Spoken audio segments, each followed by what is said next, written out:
Lesson 16, The Birth of Egoic Consciousness.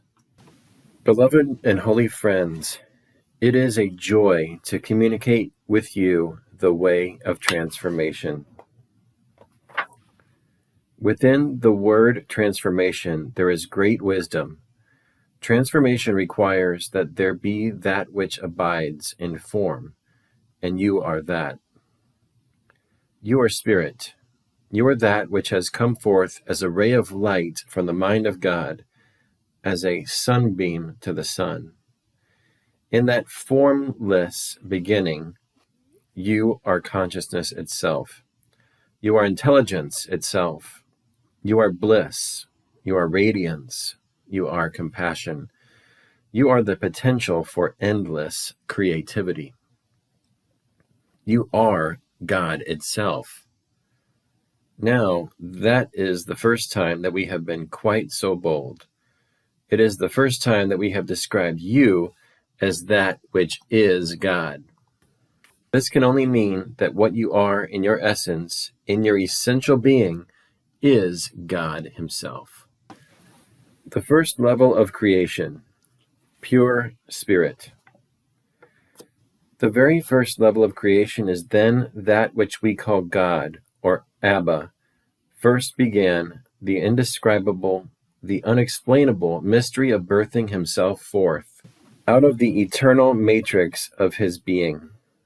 That first level of creation was pure spirit, a subtle movement in which a gentle sunbeam begins to emerge from the sun, or a ray of light soundlessly begins to emanate from light itself.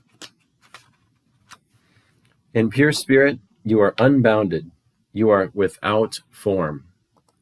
But you are not without consciousness. You are not without self-awareness.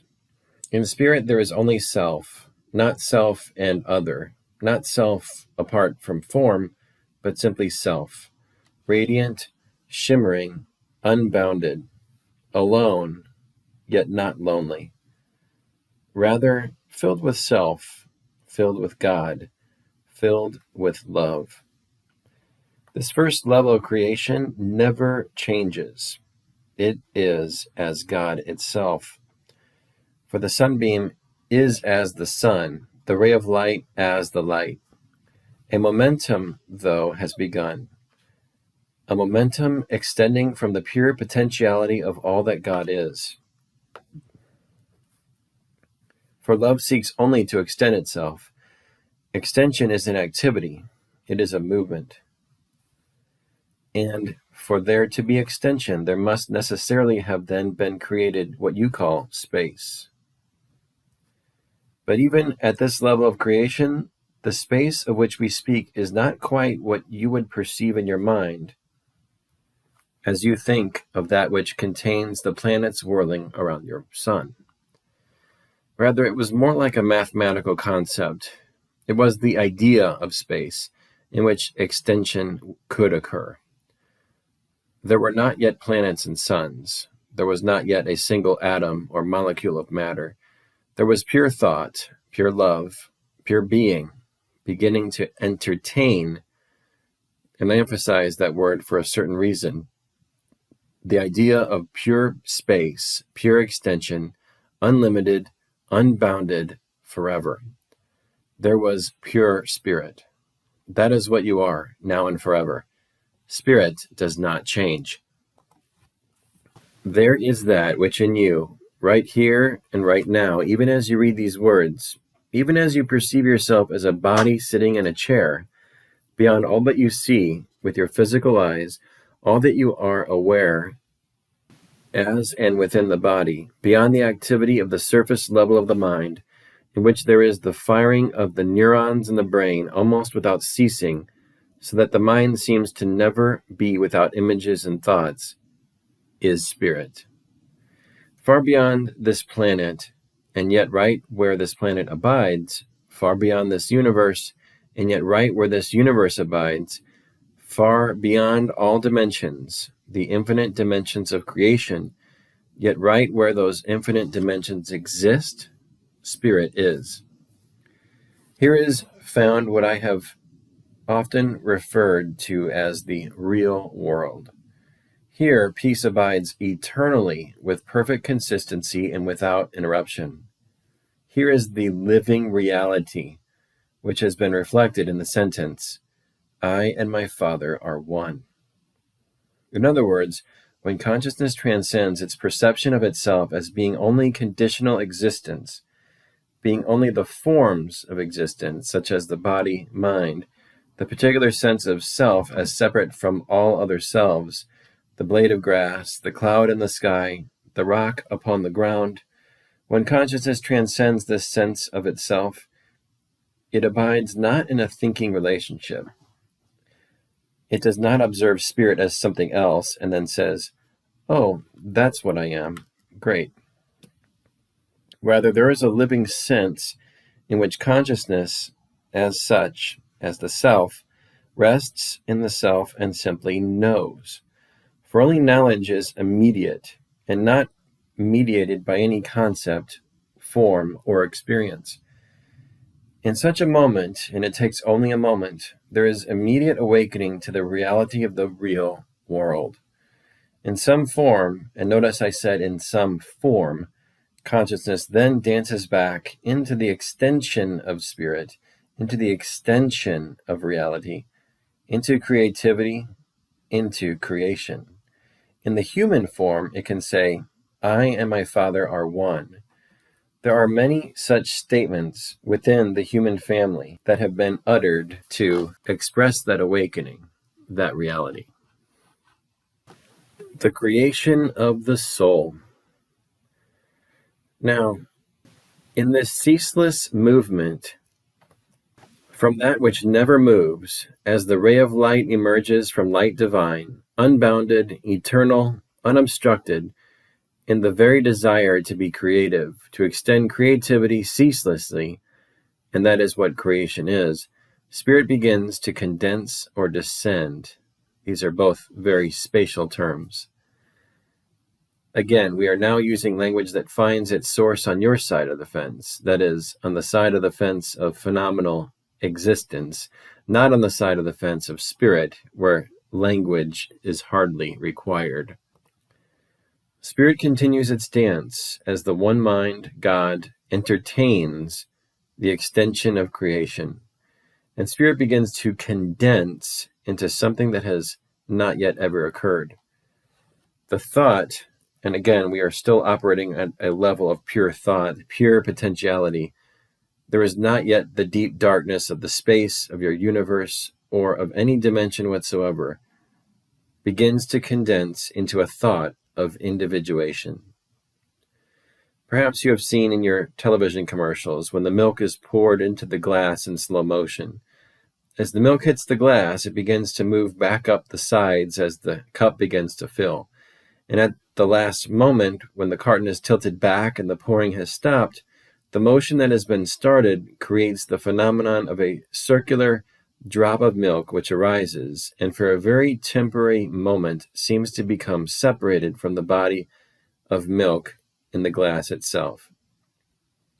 It emerges, and in a split second, you, who are watching the screen, have the awareness of an individuated drop of milk that seems to exist completely independent of the body of milk itself. Then, in the next moment, it drops back into the body of milk, and you lose awareness of it as a separate thing, a separate drop of milk. But it is still milk.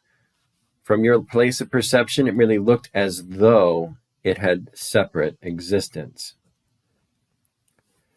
Now, that is an analogy, of course, since the soul is not made of milk. But it does create a picture for you of what occurs when the body of spirit continues in its entertainment of creativity, out of which emerges what we have called soul. The first subtle inception of the thought of individuation, of that which is an individuated expression of the fullness of spirit, which is light, which is God. Why? All for the joy of extending creation, that one might be aware of itself in an endless variety of form. This is where it begins, the delight of creation. That is what you are. In pure soul, there is still only pure potentiality. There has not yet been what you would know as experience. There is, however, the first subtle awareness of the one self being aware of itself. Separation is birthed. As soul continues the extension of light, of pure creativity, it condenses. It descends to the next level. Again, since we are using language from your side of the fence, there are not many other ways to speak of this. The soul descends or condenses and begins to create a deeper awareness of itself as an individuated thing. Now, its awareness of itself as spirit is taking on a new coloration, a new vibration. It is becoming very close to what many of you have experienced in your own meditations and prayer, or the time you heard a child cry, or you walked through a forest at dawn, when your egoic mind was temporarily transcended and you had a sense of your oneness with God, and yet still felt other than God, creature and creator, son and father, united yet somehow different. Here is where the separation can be said to have occurred, for it is here, in the first level of pure potentiality of this unique thought, that which intelligence is, that which love is, that which light is. I have referred to this in A Course in Miracles as mind, which is not merely the prattling that goes on in the human brain that you refer to as thinking. Mind is much vaster than that. It is here in the first level of subtle perception of the self as an individuated matrix of awareness that has awareness of itself, and yet that self or God is somehow something different than what the soul perceives to be itself. Here is where the first unique thought of separation is birthed. At this very subtle point, long before the planets of your universe arose, long before the multidimensionality of creation came into being. Here you are. Here there is but one soul, a unique expression of the one spirit, itself the unique expression of that one who eternally is. Here, creativity gives rise to the power of thought.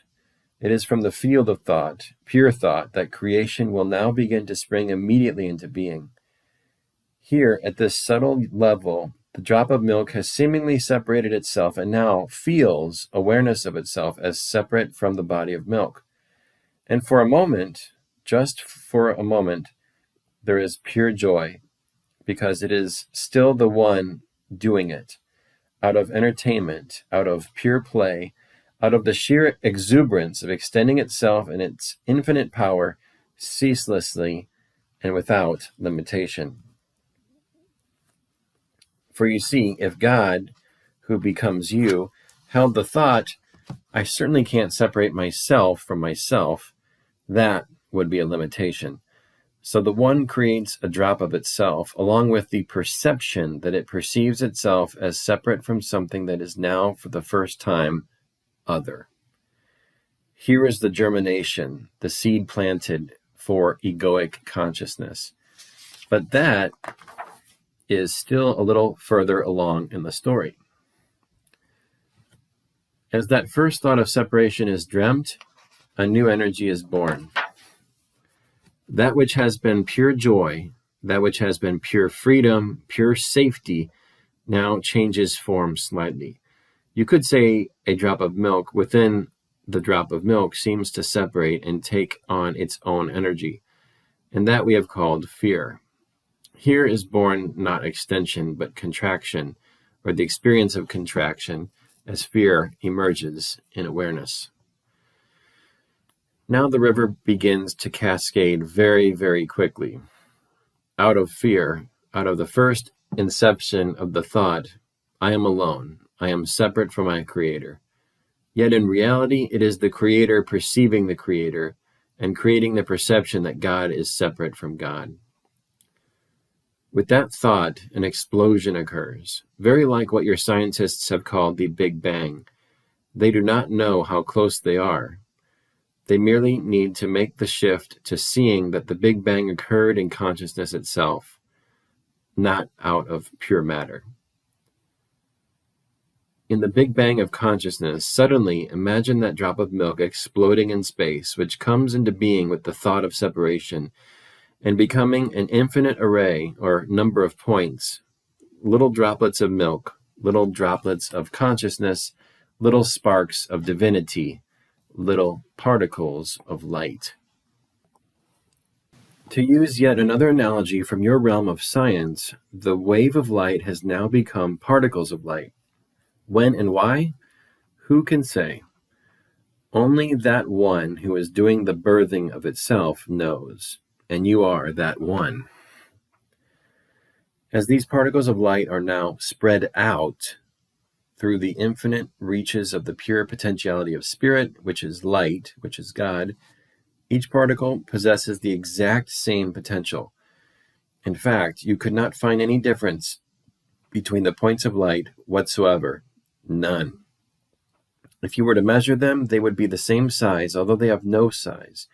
If you measured their frequency or vibration, they would all be the same. Identical points of light that seem to have now taken existence in different points of space.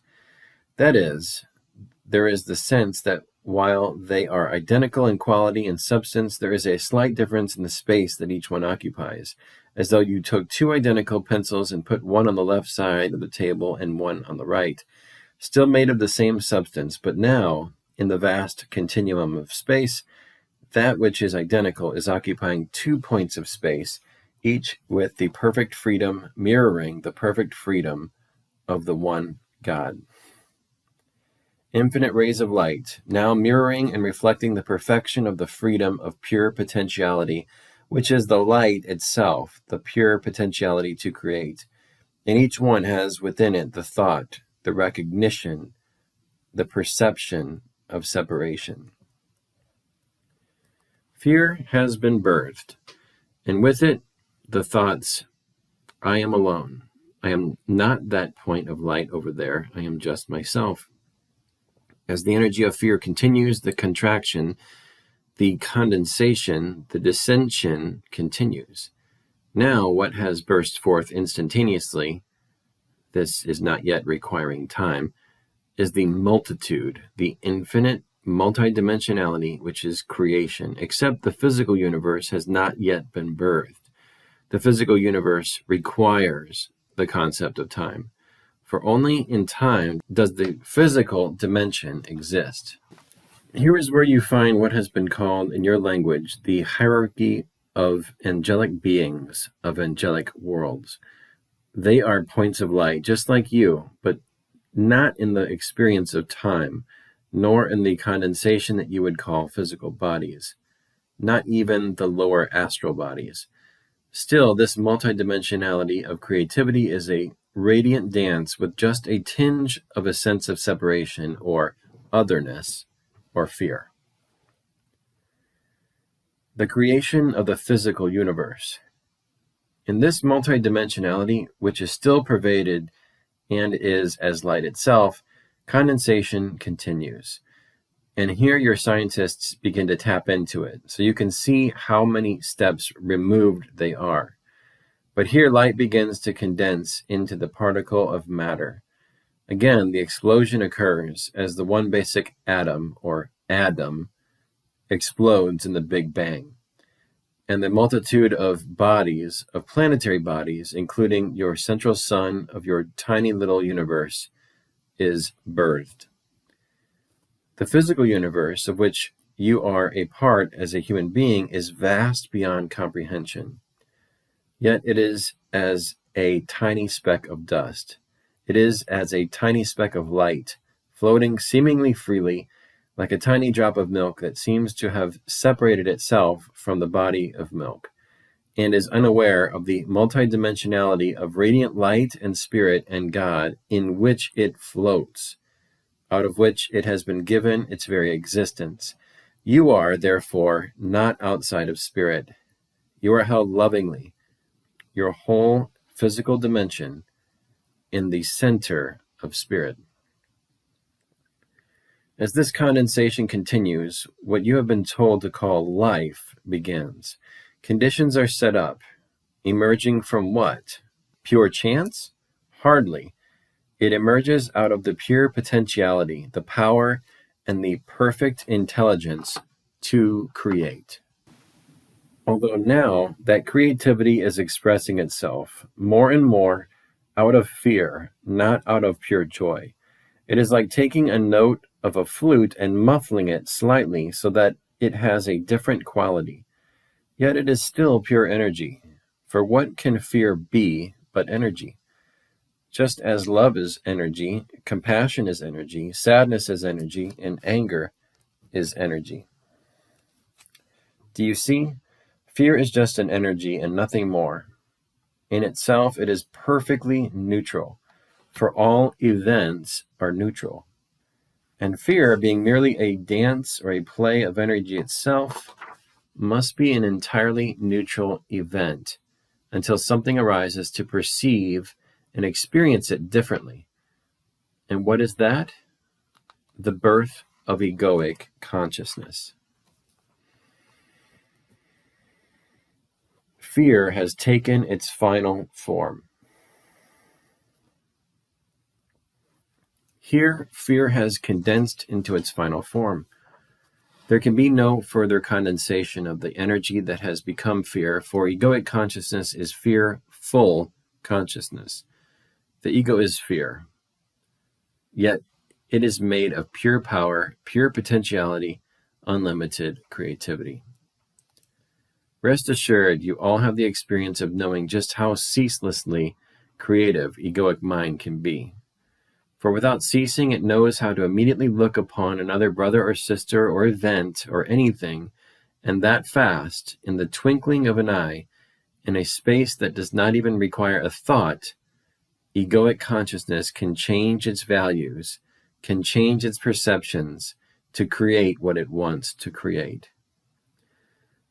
What it wants to create is that which continues its existence, much like in your physical body when a cell becomes cancerous and decides to run amok and act as though it were not dependent on the laws of the body itself that keep the body healthy. It begins to do what? It begins to create cells like unto itself. Cancer is merely a misperception run amok at the level of the body that is thinking for itself, creating in its own image rather than extending the image of the Creator and living out of harmony with the one mind that creates in radiant joy for no other reason than to extend the good, the holy, and the beautiful. Yet, God does not create limitation, and therefore He does not withdraw creativity from the power of the ego. Rather, because God is love, all power under heaven and earth is available and can be tapped into by egoic consciousness. So what is egoic consciousness? You all know what it feels like to be absolutely certain that you are separate and alone, that you must rely on your own thinking process, and that no one beyond, not just the boundary of your body or skin, but no one beyond your unique, contracted sense of I has any connection to you whatsoever, and no one cares. And you lament, I am alone. I am separate. How on earth am I going to make it? I've got to figure my own way. I've got to figure out how this world works. I've got to make it happen for myself. Fear has taken its final form. Now there is a complete forgetting of God, of the One, of Spirit, even of soul. The body represents a level of vibration, still quite intelligent, still very intelligent. It's like a matrix of energy, the very thought of condensation into human form, out of which forms keep getting created, keep getting created, keep getting created, keep getting created. You have done that for yourself an infinite number of times. The body is the representation of the ego. For notice that as you sit in your chair, you are quite certain you are not the wall across from you. As you sit where you are in your chair, your consciousness, your awareness tells you that you are the reader and not the author. And you think, no, not me. I couldn't do that if I wanted to. Certainly it makes Yeshua very special. For I am just this blob of dust, this separate mind-body, sitting in my chair, reading words which vibrate with a certain meaning and create certain pictures and understandings in my mind. But these are being placed within me, and I am not that one. That is egoic consciousness that says, I am not that one. I am not God. I am not pure spirit. I am not pure soul. I am this thing that sits in this chair now. And do you know something? You are absolutely right. You are that. That and so much more. The egoic mind is that which creates the separated perception that it is only one tiny, thin slice of the pie. It creates a delusion, a distortion in consciousness itself, like a little blip on a radar screen that tells the one watching the screen that there is some thing there.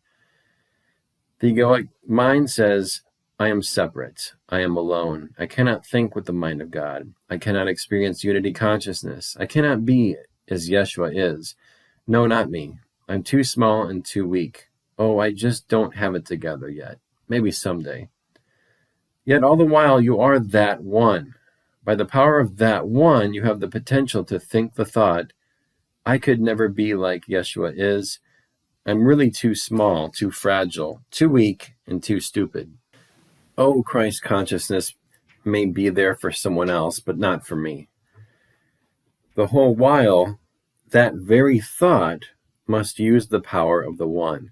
For that power is life. That power is pure being. That power is the real world. That power is the only thing that exists, period. By the power of that one, you have dreamt the thought of the separate self. By the power of that one, when you decide to, you will awaken from the thought of egoic consciousness. Now, why is all of this important? Beloved friends, the way of transformation requires that there be that which exists in form. You exist in form. You are sitting in a chair. You know the space and volume of a human body.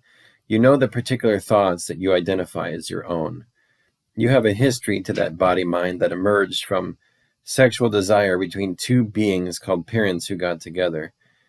And a little thing wiggled its way up to touch another thing, and there was a burst of light, and a pure spark of pure soul made a decision from intentionality to become fixated or identified with and as a physical form. So, having a good time on a Saturday night is the source of your being as a bodily being. If you were lucky, both parents consciously desired to use the body as a communication device for teaching only love and gave one unto another, and then accepted that little spark of light that begins yet the birthing of another body, and clearly invited another soul to come and abide with them as teacher and friend, as brother or sister. Unfortunately, that is yet rare upon your planet. That is the matrix into which you have descended, time and time again, as you have come to teach yourself that you are just a separate, lonely, flailing, weak individual. At the death of the body, you have found yourself as soul and been frightened by the radiance of your light, because that light is not the same as your interpretation that you had learned of yourself. Fear causes condensation, contraction, falling, if you will. And what you fall into is a matrix of energy that best resonates with your own perception and belief about yourself. Belief is not just thought. It is a quality of vibration. And you fall yet again into a field of energy, into a dream, into a physical universe, into a time frame, into a family structure that resonates and vibrates with how you have learned to perceive yourself. All the while, you are yet that one, radiant, perfectly free, using the very power of God to create and believe in a dream of smallness, weakness, separation, and loneliness. Right now, as you read these very words, now, that is what you are doing. You are choosing how you will think of yourself, and how you think of yourself is reflected in the world that you see, in the experiences that are manifest within your own particular universe of consciousness. If you knew that you were the unlimited one, you would never fear the creation of the golden coins again. You would never believe that you must live in lack. But you are still, for the most part, clinging to the belief that you are still that small little thought of separation called egoic mind, still struggling to find God, not recognizing that it is the very power of God's presence from which you create the perception you hold of yourself. So there you are, sitting upon your chair, and you are that one. You are in form. That is, you have created a perception of yourself that includes the experience of being a body-mind, which is separate from all other bodies. It is separate from the rock. Obviously, you can look out your window and tell that where the body is that you identify with is in a different spatial point than every other object. That is what this world is. This universe is the attempt to create a reflection that convinces you that the first fearful thought of separation is the truth of who you are. You are using, or have unwittingly been using, your physical universe to constantly reflect to you what must be the truth, that you are separate from all creation. This world is nothing but the reflection of that thought. Yet even here, that one pervades all things, and the realization of yourself as that one is closer to you than your own breath, simply a decision away. Here, there is great richness not found in any other dimension, the richness of the dramas of separation, of seeking. For example, one who is seeking will say, well, I have read A Course in Miracles one time, and it didn't seem to work. I'll read it again. Oh, that didn't work. Well, maybe I'll go try this form of meditation. No, that didn't work. Maybe I'll try Buddhism. No, that didn't work. I'll try Christianity. No, that didn't work. I'll try drugs. That will do it. The very energy of seeking is the egoic energy, for only the ego can seek. Pure spirit can only extend, and there is a huge difference. Egoic consciousness plays itself out through the forms of special relationships. You have a special relationship with your employer. You have a special relationship with your spouse, your lovers, your car, your boats, and your automobiles. And the world plays off of your need for specialness, such as, look at this automobile. Isn't this one sexy? Oh, you're going to feel so good. So you seek to create the means to possess that certain automobile. Or you think, if only I had that person as my spouse. Oh, let me seek that one by seducing that one. I'll act as though I'm other than my poor, paltry, lonely self, so that they think I am grand. I will ruffle up my peacock feathers. And on it goes. The world is a reflection of the belief in the need for special relationship. The search for that is the restlessness that you feel. That restlessness that you feel in the mind that creates the waves of restlessness in the fluids and subtle energies which are contained within and make up the illusion of the body. The restlessness of the breath, the tightness of the muscles, the loneliness as you rest your head upon the pillow at night, for you believe that you are that body-mind, separate and alone, apart from all others. The infinite eternal stream of communication that occurs throughout creation, unobstructed, is lost to your awareness. Yet so close are you. It requires only a thought to shift the momentum in a new direction, to rest your head upon the pillow and say, I am not just this body-mind. I am that one, pure, unbounded, and undefiled. I am in communication with every rock and every tree and every time frame that has ever been. And yes, when you begin that thought, it will seem wholly insane because you have been on the other side of the fence looking at reality from a certain perspective. It fits like a glove upon the hand, but that does not make it right or true. Insanity seems sane to those who are insane. So that is just the way it is. The end of all seeking, choosing to live as though you are not the ego. But the end of all seeking occurs when one dares to hold within the mind a different thought. You have heard it many times through A Course in Miracles, through many of my other channels. Only love is real. You are not the body. I and my Father are one. I am awake and walk this planet as Christ. I choose love over fear. What does that mean? Love is pure spirit. Fear is contraction, density, false perception, egoic consciousness. When you choose love over fear, you must decide not to respond according to the momentum of the egoic consciousness. You must decide to live as though you are not the ego. In this way, what has been formed becomes transformed. That which pervades and extends beyond what has been formed is transformed. The way of transformation, then, requires that you begin with the acceptance of what is true always. In this lesson, we have brought to you a story, an analogy, a description that can help, if you will sit with it, to imprint into your consciousness a remembrance of the very process that you have, in fact, felt and experienced as God itself in its desire to create, in her desire to create, in his desire to create. Put it any way you wish. The one becomes what you perceive as the many, yet remains always the one. That is what you are. You are the song of the bird. You are the radiance and warmth of the sun as it touches the skin. You are the skin. You are the awareness of that warmth. You are the thinker of the thought. You are the thought. You are the deed. You are the space from which all thought emerges. You are the wind in the trees. You are the vastness of space. You are that one who is eternal. You are the one bold enough to dream the dream of separation without ever losing perfect unity. And you are the one, the little drop of milk, experiencing the remembrance of the divine, of the real, of the true, of the one. Your journey is not alone. Even now you are perfectly awake, for only one who is awake could dare to create the great cleverness and creativity through which you, as a spark of God, become increasingly aware of yourself. God diving into God, God discovering God.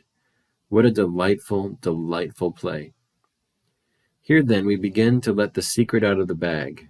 Separation was not because you sinned. Separation was not because something terrible went wrong. Separation was just another form of the dance of creation itself, perhaps taken to the extremes, for God seeks the limits of what is unlimited. You have been playing a game of hide and seek. You are the one with your eyes closed, leaning against the trunk of a tree, counting, while the fragments of yourself ran to hide.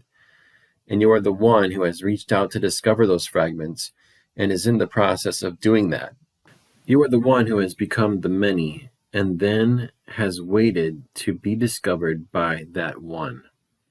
You are the soul waiting to be touched by grace. You are the separate one hiding in the darkness, trembling, and yet wanting light to find you.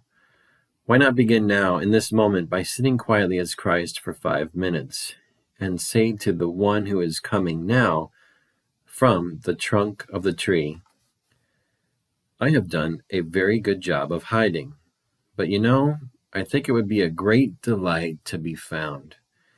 Find me, dear Father. Touch me with your grace, because I am you. I will decide to receive it. In this moment, I choose now to remember that I am the one who has both sought and found. I am the one who has remained perfectly unchanged forever. And I am the one who has perceived myself as having changed, as having sinned, as having separated myself. I choose now to join the two parts of myself together. I will be a body-mind upon this planet, dancing, singing, playing, and creating the good, the holy, and the beautiful. I will now open that part of my mind that can think in unlimited ways, that will dare to dream the impossible dream. I am that one who lets God live in me now. I and my Father are one. I am the drop of milk again, settling into the fullness of the glass in which my Creator dwells as milk. When I walk with this body upon the earth, and I feel the midst of the fog upon my skin, I will say within myself, "Ah, yes, it is very good. For I am that one with the power to create this body, to create the mist of the fog itself. And the mist of the fog around me is my Father's presence, in which my soul reclines." This world is no longer a burden. This world of space and time is no longer something from which I must escape. Not even sickness or dis-ease is a limitation for me. For wherever I am the presence of love. In this moment, I bring forth love and bless the world I see. And in this, God remembers God. For beloved friends, the way of transformation must bring you, in the end, to the quiet recognition there is only God. Why fear if love is here? There is only love or fear. Peace then be unto you, beloved and holy friends. Friends, because you are a part of me, and I a part of you. Particles of light dancing in the wave of the one God, the one mind, the one truth, the real world. The joke has been on us, and we played it upon ourselves well. Now the time of rejoicing is at hand as we arise in our individuation, recognizing our oneness, to dance the dance of creation ceaselessly, extending only the good, the holy, and the beautiful. Peace be unto the only begotten of God, God's own. God is. Amen.